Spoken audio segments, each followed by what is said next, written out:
I'm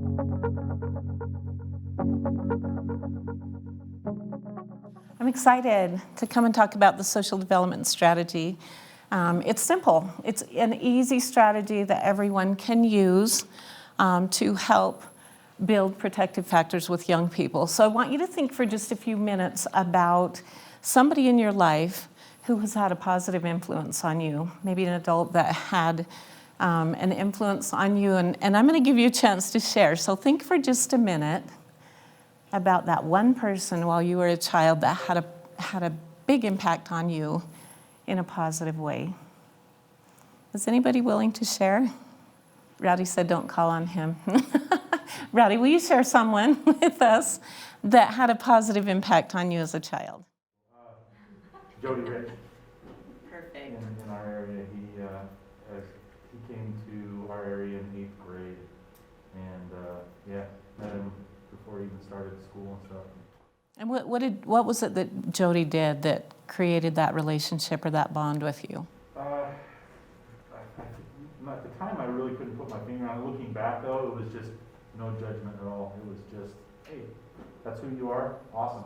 Awesome. I love that. Love that. And people that know Jody know why. He has that magic that he can do that with a lot of kids. So we're talking about people in our lives that have had an influence and possibly taught us something maybe along the way. And because of that, it created a bond with them. And we felt comfortable. And because you're connected with that person, do you think it increased the opportunity or the likelihood that you're going to make choices that are in line with what they're teaching you? Yeah, when we have that bond, that's the glue that motivates us to make positive choices in our life. So I want to tell you a story about a few things that happened in my life. I hope you'll forgive me for sharing personal stories, but about 6 months ago, I'm coming home, and I live in a gated community, and it's a really blind corner. So when you turn to go into my neighborhood, you don't see what's ahead of you until you're right around that corner. And when I came around the corner, there was a group of teenagers lined up. So I'm turning around, and they're lined up on their skateboards, waiting for cars to come and open the gate so they can race them through the gate. And you can see why that would be dangerous. Because as I came around the corner, there's this line of kids, and I almost hit them with my car, and I was pretty upset. And so I pulled down in front of them, and I parked my car, and I was so angry. And I rolled down the window, and I'm like, dang it, you guys, I almost ran over you. How dare you do that? What are you thinking? And I was really, really mad at them. And so I'm going to share the rest of that story with you a little bit later. We'll finish that up, but I'm going to tie it into how that works with the social development strategy. And I may call it SDS. So it's so easy that anyone can do it. Anybody can implement this into every area of their lives. So it's so easy, in fact, that everybody has done it. In fact, I'm sure that some of you have done it.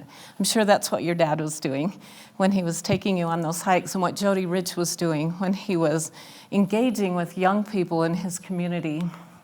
So there's a lot of research, 30 years of research, that shows us that the social development strategy is effective in helping kids. The most recent was in 2017 or 2019. And so we have a lot of research. I'll be sharing that with you throughout the presentation to show you that this is an evidence-based prevention program that actually works. So if we were to define it, it would teach us that it's a framework for preventing problem behavior and promoting healthy youth development. And one of the simplest things that we can do to help young people. Or we could say it's a strategy for creating healthier environments for young people to grow, learn, live, and play. And that's from Kevin Haggerty at the Communities That Care Institute. So we have several different steps to the social development strategy. And we start with opportunities to engage. Then we teach them a skill. So we teach them a skill that they might learn. And then we recognize them for doing well. And we don't just recognize the fact that they accomplished something and were 100% successful at it. We also want to recognize the efforts that they make. So if they're making strides, we want to compliment them on that and reward them for the effort that they're putting in. A child who receives opportunities to engage in positive ways who develops the skills to succeed and who is recognized for doing well will feel bonded to his or her family, the community, and the school, which are all the domains that we work in. And the empirical support for SDS has been found in a number of studies across the developmental span related to different outcomes, including early childhood behavior problems, delinquency, violence, alcohol misuse and drug use, civic engagement, constructive engagement, and exercise habits. So you can see that it offers a variety of positive influences for young people. So let's just talk about all of the people that can be implementing the social development strategy in your community. And that's one of our goals in prevention, is that you go back to your community and share this information. Share it with your family, with your friends, with your coworkers, with your neighbors, and say, look at the simple steps that you can implement to influence the kids in our neighborhood, to help them be motivated to make healthier choices. So we start with parents. We've got parents that may influence their children in a positive way by implementing this strategy. And maybe grandparents, if we're lucky, we have grandparents that engage with our young people, possibly the coach. So if we have a coach that's doing that for our kids, then we're also very fortunate. Maybe our teachers are doing that, which is excellent. And that's one of our goals in Washington County. We've taught our educators about the social development strategy as well. Maybe our faith-based leaders are doing that, which would be wonderful. And then possibly neighbors. So if we get this whole community engaging in this evidence-based practice, think of the influence that we can have on our young people when all of these people are implementing this. But what if, for example, these kids didn't have all of these people that were implementing that strategy? We know kids like this, don't we? We know kids that maybe don't have all of these people. Maybe they just have the coach. And if you're the coach, think how important that is if you're the only one that's having a positive influence on these kids, how important that is. And so we need to remember that whatever we're doing is going to have a positive impact for young people. These are the 4 domains that we focus on, the individual, the family, the school, and the community when we're doing our prevention services. And we know that we can't control a young person's environment, but we can definitely put in place protective factors that mitigate the risk that they're exposed to every day. So the bonding that happens with these people that are implementing this strategy is, again, the glue that helps motivate them to choose healthy behaviors. So I'm going to play this video. This is from the CTC talking about the social development strategy, and this is Dr. David Hawkins, one of the original researchers from the social development strategy, and he's just going to give us an example of how that can be used.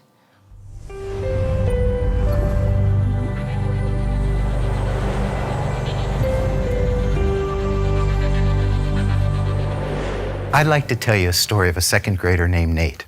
At the beginning of the school year, Nate's teacher decided that she'd let each student feed the gerbil for 1 week during the school year. Not just the smart kids, not just the good kids, all the kids in the class. And that was good for Nate because Nate wasn't one of the smart kids and he wasn't one of the good kids either. Well, it came Nate's time to feed the gerbils and he was excited, and on Monday he fed the gerbils, and the teacher noticed that he hadn't also watered the gerbil, and so on Tuesday she taught him that you need to give the gerbil food as well as water. Well, Nate learned that skill and he fed and watered the gerbil every day for the rest of the week. And at the end of the week, the teacher noticed that the gerbil was running around in the cage and pretty healthy and happy. And she said, "Class, you know, Nate fed our gerbil this week. And look at the gerbil, how healthy and happy it is. Let's all give Nate a round of applause for keeping our gerbil healthy and happy." And the class clapped for Nate and cheered for Nate. And Nate felt pretty good after that. He liked that class and he liked his teacher and he felt pretty good about school right then. And do you think Nate did his homework that weekend when his teacher assigned him reading homework? You bet he did. That story is an example of what long-term studies have shown us about protective factors. Protective factors increase the probability of healthy behaviors and success among young people. Now, some of these protective factors are things that young people are born with, like a resilient temperament. Some are skills for social interaction or for self-control that children can learn. And other protective factors are things that adults in the community can do in their day-to-day interactions to promote protection among young people. We've organized the protective factors into a strategy for action that we call the social development strategy. The social development strategy is as simple as 5 fingers on one hand. If you want to increase healthy behaviors among young people, the first thing you need to do is provide opportunities, developmentally appropriate opportunities for active involvement. Nate got to feed the gerbil. When a mom picks up an infant, that's an opportunity for active involvement. When people ask the 8th graders in the middle school, what equipment do you think we should put on the new playground? That's an opportunity for involvement. The second element of the social development strategy is skills. Young people need the skills to be successful in the opportunities they have. Nate needed to learn the skill of watering the gerbil as well as feeding the gerbil. The third element of the social development strategy is recognition. Providing recognition to young people for improvement, for effort, and for achievement. In Nate's case, the teacher recognized him and the class recognized him with applause. Recognition is important because it leads to the fourth element of the social development strategy, which is bonding, a sense of emotional attachment and closeness to the people who've provided those opportunities, skills, and recognition. Nate felt better about his school, his class, his teacher as a result of opportunity, skills, and recognition. He felt more bonded. Bonding is important because it provides the motivation to live according to the fifth element of the social development strategy, which is healthy beliefs and clear standards for behavior. In Nate's classroom, because he felt bonded to his teacher and to his class, he followed the standard of doing his homework that weekend. Opportunities, skills, recognition build bonding. Bonding provides the motivation to live according to the standards offered by that group. Keep in mind that opportunities, skills, and recognition need to be provided in a way that recognizes individual children's differences and cultural differences. The social development strategy has been tested. It works. When teachers and parents during the elementary grades apply it to young people's lives, we find that years later they're more academically successful in school, they are doing better economically, and they have less heavy alcohol use, less violence, fewer of them have been pregnant as teenagers, and they have fewer mental health problems well into their 20s, years after they experienced the social development strategy. So how can you use the social development strategy to make positive changes for the kids in your community? Well, first, use it in your daily interactions with young people, with your own children, with the children in your neighborhood, with the kids in your class, with the people who work for you. Second, teach other people in the community to use the social development strategy to provide opportunity, skills, and recognition. Teach your partner when you go home tonight the social development strategy, those 5 elements.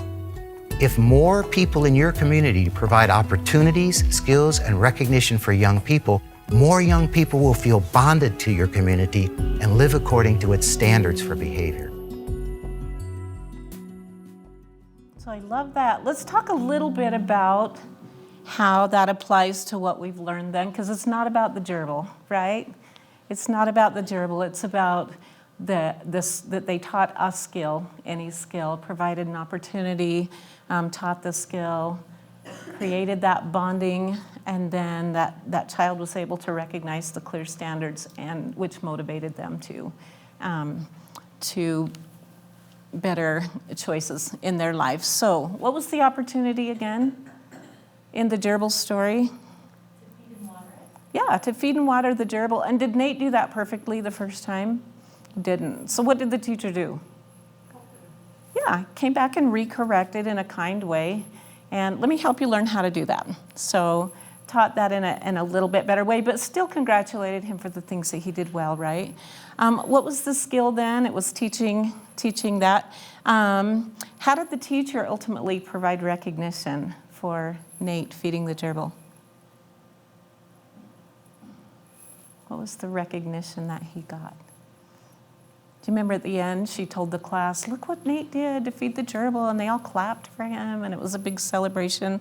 And so then Nate felt good, and he felt bonded to the teacher, and that was motivating him to do well. So that was the connection that created with that student.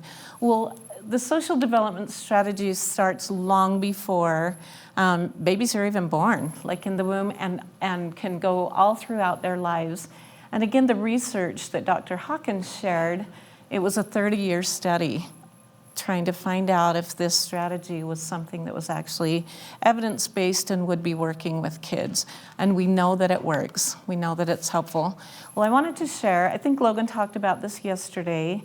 We talked about the SHARP survey and how we survey kids every other year in the 6th, 8th, 10th, and 12th grades about risk behaviors and perceptions of risk and those kinds of things. And so what we want to do is make sure that we are measuring in all of those 4 different domains. And I know that you guys talked about that yesterday. But in the community domain, you can see how that impacts substance abuse, delinquency, teen pregnancy, school dropout, and violence. Just like Dr. Hawkins talked about, if we're implementing that, it mitigates the risk for those things and actually eliminates those behaviors for some kids. You can see in the family, school, and parent individual domain that it impacts almost every single area if people are implementing this strategy. So it's a huge and profound effect on our young people. It increases protective factors. And I know that you're familiar with this chart because you saw it yesterday, but we reduce substance abuse, all of these things in these other domains. And so if we get that overlap with all of the adults in our community, think of the impact that it's going to have on our young people. Researchers have identified protective factors that increase and the likelihood of health and success for young people. So the positive outcomes.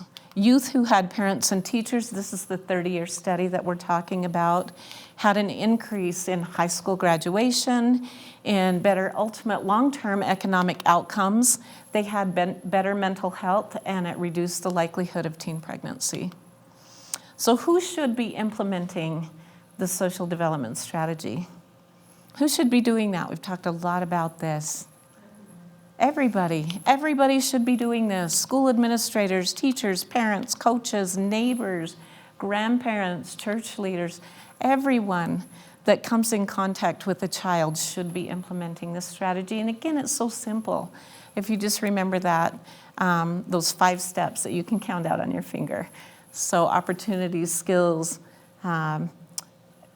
recognition, and then bonding, of course, clear and healthy standards, and that results in healthy behaviors. So everyone should be implementing this. And I wanted to show a couple of examples of how we've implemented this in different ways. These are pictures from Abby's coalition and some things that Abby was doing with her young people. And I know Heidi's had similar things that they've done as well. We've worked in tandem with them sometimes. But one of the things that the coalition does, the youth coalition, they go to the elementary school and they teach the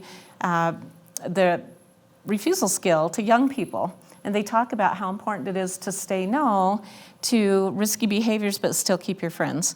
And these kids love this. These are this is Abby's coalition. And these kids go and they go in costume, they have the mascot there.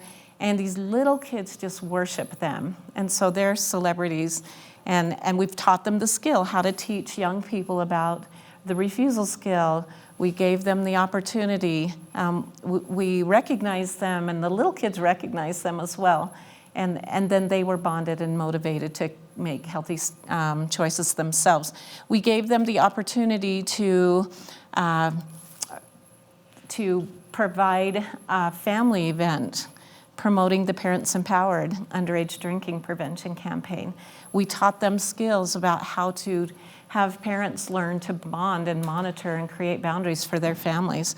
And so when the families would show up, our youth would go and say, let me go through this process with you and I can teach you how to be better parents. And then we would give them a game and they would go out on the lawn and play a game with their family and try to implement those skills that they had learned. So we had kind of a double layer of the SDS. We taught the youth and then the youth taught these families. So that was really, really fun. They were recognized because we had 2 radio stations show up. And the youth got to go on the radio and talk about the things that they were doing. So that provided recognition for them in the community. One of the other things that we did is we did a photo voice project where the youth were taking pictures of problematic things in the community that were influencing or impacting substance use for our young people. And so they would take these photos and then we put them on big canvases and we displayed them at different community events so that they had a voice through imaging. And we taught them how to do that. We taught them which things to look for, and then we gave them an opportunity to go out and do that.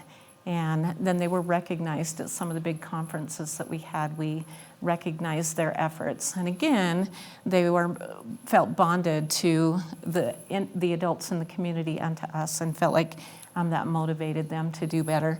So, and then the last one I wanted to talk about, super excited, Congressman Chris Stewart. We had met with him multiple times in Washington, D.C., and he called Abby and said, hey, I want to meet with your youth group. This was on some federal tobacco legislation. And he said, they've come and talked to me before about changing policy on electronic cigarettes, and I don't know a lot about that. Can you come and educate me? And so he sought these kids out through their advisor, Abby, and said, hey, I want to sit down with you. And he took a good hour and a half to talk to these kids about tobacco policy and the dangers of electronic cigarettes. And they shared personal stories with him, and they shared a lot of research that they had done on their own. And it was really, really great to hear them sit down with him. And then they were recognized because the media person on our coalition came and did a story and showed pictures of these young people with Congressman Stewart, and they recognized them in the community. So a lot of really great ways that you can do that with the young people that you work with in a professional way. Well, I want to share a personal story with you about the social development strategy. So this is my dog, Sunny. This is our 3-legged cat, and they were buddies. But 8 years ago this month, I moved to a new house, and at that point, all of my kids were off adulting, doing their own thing, so I was going to be moving into my house, and the only one left with me was my 12-year-old golden retriever, Sunny. And one of our work responsibilities back then was to take young people on a 3-day leadership camp, and then we would come home for a day or two, and then we would take the boys. So we'd take the girls, and then we'd take the boys. And I was going to be gone for 6 days, and I didn't know what I was going to do with my dog. With all the moving, I hadn't made arrangements. And it occurred to me when I was getting ready for this work obligation that I hadn't made arrangements for Sunny. And so I thought, what am I going to do? I don't know what I'm going to do. And as I was getting things settled in my new house, this beautiful little family across the street came over to welcome me to the neighborhood. And these 3 blonde little boys came over, and they were just in love with my dog. In fact, they just had an instant connection with the dog. And the mom said, oh my gosh, my kids have been wanting a dog forever. We're just not ready for a dog. And so I thought, well, there's an opportunity. So I asked the mom, would it be okay if your boys took care of my dog while I'm out of town? I'm going to be gone for 3 days and then home for 2 and gone again for 3 more days. And she was delighted, and the little boys were ecstatic. They were so excited to be able to take care of my dog. And so I invited them over, and we spent some time getting to know Sunny a little bit, and I told them where all of her things were and how to feed her, how to let her out early in the morning. This was going to be a big commitment for these 3 little boys, and how to let her out again at night. And anyway, they did a fabulous job. I was a little bit worried about my old friend being in the care of these little boys. But when I got home, she was wonderful. The only thing maybe that would have been outside of the ordinary is they walked her and walked her and walked her. So something she wasn't used to. But it was just a wonderful experience for me to be able to take the opportunity, give these boys an opportunity to learn a skill, and then recognize them. And so when I got home, I said, okay, I'm going to pay you guys for your efforts. And I gave them some money, and they went home. And a few minutes later, I get a knock on the door, and here's these cute little smiley faces back at my door, and they said, my mom won't let us be paid. She says we need to learn service. So I thought, well, that's wonderful. But how am I going to recognize these kids for the commitment that they made on my behalf? And so I said, well, come on in. I think I have some popsicles in the fridge. I'll give you some popsicles for helping me out with Sunny. And by the way, you're welcome to come over and play with Sunny anytime you want to. And I will always keep my freezer full of popsicles. And so that was 8 years ago. And still to this day, I have kids coming over to my house almost daily in the summertime, asking if they can have popsicles, and I always keep a freezer full of popsicles. So anyway, sure enough, 2 or 3 days later, I get a knock at the door, and here's these darling little boys. Can we have a popsicle? And this time they had a couple of friends with them. So instead of 3 little boys, it was 6 little kids, which was awesome. And then 3 or 4 days after that, knock on the door, and there are 10 kids, and then subsequently 12 kids. And sometimes I've given out 20 popsicles in a day. So, but it's amazing because I get to know the kids in the neighborhood. And now I can ask them, absolutely, here's a popsicle. Please go pick up some trash in the neighborhood. Or please go pay it forward by doing something kind for someone. And sometimes they bring me back the trash, which is awesome. But anyway, that's my popsicle story. And fast forward 8 years to remember the boys in my neighborhood, those naughty boys that were riding their skateboards, racing cars into the gate and almost getting hit by my car. Well, when that happened, and I'm raging because I'm so afraid, and so I'm waiting. I roll down my window, and I'm waiting for these boys to come so I can yell at them some more. And they come up to the window, and I'm like, you guys know why I'm yelling at you, right? And I recognize these kids. They're getting older. And they're like, yeah. And I said, I'm just worried about you because you're going to get hurt, and I don't want to be the one that runs over you. And they softened. They said, okay, yeah, we understand that. We understand why you were mad. It's okay. We know you were afraid. And then one of the boys leaned his elbow in my car window. And while I'm sitting in my car, and he said, hey, remember when we were young and we used to come over to your house all the time and you would give us popsicles? And I thought, oh, that's so great. That bonding helped them all these years later be motivated to make healthier choices, and they agreed that that was a bad choice and they wouldn't do it anymore. And so I told them, you can come over to my house. It doesn't matter how old you are. You can still come over to my house and get popsicles anytime you want.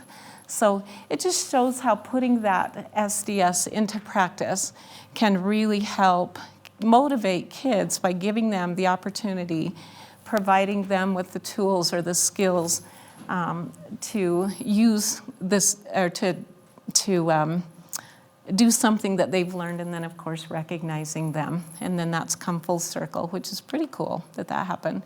So again, we've talked about this a lot, but just to review the 5 steps so that we just sear that into your brains. We want this to be so automatic that every time you're interacting with young people, it's just an automatic thing that we do.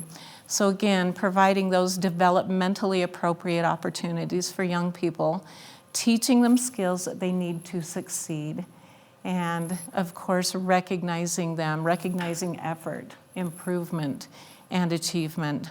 And then the bonding, of course, is the glue that motivates them. It's the thing that motivates them to do well and choose clear standards and healthy behaviors. So I love this example of how simple this is for a parent. This little child is like 3 years old on a tricycle, but a young mother walking down a sidewalk next to a busy street with her toddler, eagerly pedaling her tricycle next to her. The child's moving down the sidewalk when she suddenly starts steering toward the street. The mother quickly steps in front of the tricycle, bends down and says, "Let me see if we can help the tricycle stay on the sidewalk. And show me how you can ride your tricycle on the sidewalk." And the child looks at her, looks at the sidewalk, steers the tricycle back toward the sidewalk. The mother claps her hands enthusiastically and says, "Great job. You're doing an excellent job being on the sidewalk." So 5 minutes that took to implement that strategy with a parent and a toddler. Another example maybe that we can think about, teens from a low-income housing project were smoking, bullying younger children, and using foul language around other youth in the park. Instead of increasing police presence, city leaders developed a plan to actively involve these kids by hosting a pizza party and told them that they wanted to play games such as kickball and soccer, but couldn't because of financial and scheduling constraints. So the parks development set up an activity where young people could learn the skills and have fun together. They even got the park commissioner to play a game of kickball with the youth at this celebration. So all the while, the parks director was reinforcing the rules and standard of conduct in the park. So they took away that unhealthy behavior, provided these kids with an opportunity, taught them some skills, and again, that bonding led them to making healthier choices. So see how simple that can be. It can be something that's a little more complicated. It can be something as simple as teaching your child to stay on the sidewalk. So we know that this works. We have 30 years of research that says that this absolutely works. And so what I'm hoping that you will do now, I'm going to give you a handout, and I want you to choose how are you going to implement the social development strategy in your personal life. So I want you to choose, and there's just a little worksheet attached to this, a specific child. So I want you to have a specific child in mind, and you are going to think about their individual characteristics. Do they like being at the park? And do they like maybe learning how to play soccer instead of vandalizing the park? Or maybe they really love animals and they don't have a dog at their house, so they would like to nurture that characteristic in themselves. This little girl liked riding her tricycle, and so her mom was teaching her how to implement that skill. So I want you to have a very specific child in mind when you're implementing this strategy. And I'm going to give you about 10 minutes to fill this out, and then whoops, I think I gave you too many. And then we're going to do some sharing and talk about how you're going to do that. So Heidi, we pass those to the back ones? Thank you. Okay. So we'll just give you 10 minutes. If you want to talk to each other, you're welcome to do that. So you're sharing ideas, or you can work individually if that's more comfortable for you. Looks like everyone's ready. Okay. All right, we're going to come back together then and share how you intend personally to implement the social development strategy in your life, in any domain, the community, family, individual, or school domain, or it might be in your employment or your neighborhood. So who's willing to share how they're going to do that? Thank you. I'll share. So I've been having trouble with one of my daughters. She's kind of been bullying. She's a twin, so she's bullying her twin sister a lot. So I don't know why I thought of this, but I thought she really likes to eat eggs, and she's always asking me to cook an egg for her. So I thought, you know what? On Saturday morning, I'm going to teach her. She's 8 years old, so I said, I'm going to teach her how to scramble eggs. So I thought, well, I'll teach her how to scramble eggs, and we'll have it for breakfast, and everyone will say, like, oh, Olivia, you did such a good job making the eggs, and maybe that will somehow, like, stop her from bullying in some way. Like, I don't know if she's doing it for attention, but maybe this will give her enough attention that she'll be nice that day. I love that. That's so great. It's very specific. You're looking at an individual characteristic, something that she's interested in, and you're going to teach her a very specific skill, have an opportunity to provide that for the family, and that them recognize her efforts And you're going to be spending some one-on-one time with her that's going to bond you, give her a little additional attention, and hopefully then when you have that conversation about not bullying her sister, she'll be a lot more receptive to that. So I love that. That's a great example. Thank you for sharing that. All of these different areas, and think of the overlap that you can create that's positive for these young people when we do that. So my challenge to you then is that I hope that you will go back into your respective communities in all of the domains that you work in or that you interact in, and share what you know about the SDS, and have other people be doing this too, because I guarantee that the little people that you care about, whether it's your own children or your neighbor kids or your grandchildren, the more people that are creating protective factors for them, that's going to circle back and help your children as well. So anyway, we know it works. We know that it's simple. We know that we've all been doing this actually. Maybe we didn't have a name for it, but now the things that you're doing when you're helping the kids in your neighborhood or in your circle of influence, you know that you're doing something that's helpful for them. And so we encourage you to continue that. It's so easy to do that anyone can do it, and of course, everyone is doing it. So I appreciate your time.